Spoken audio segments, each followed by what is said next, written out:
Jatni block स्तरीय प्रवेश उत्सव सहित खड़ीछुआ और शिशु बाटिका कार्यक्रम अनुष्ठित कृष्णचंद्र सरकारी उच्च विद्यालय कार्यक्रम अनुष्ठित हो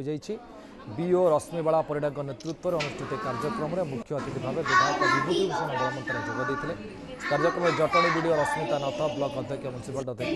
स्थानीय सरपंच उपस्थित थे छात्र छात्री द्वारा सांस्कृतिक कार्यक्रम आयोजन होता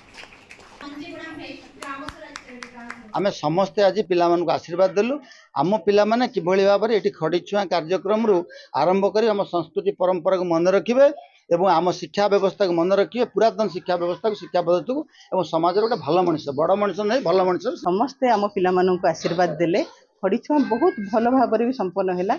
एहा एक माध्यम पिला को आशीर्वाद देबा एवं उत्साहित करिवा पई कि आम विद्यालय को आसंतु आम विद्यालय रे जहाँ वर्तमान एफएलएन रूम हेची ताकू मध्ये आपण देखिबे पिला आसिले से आग्रह बढ़िबो तेणु आम समस्त आशीर्वाद रहू पिला मानकर जेमति उन्नति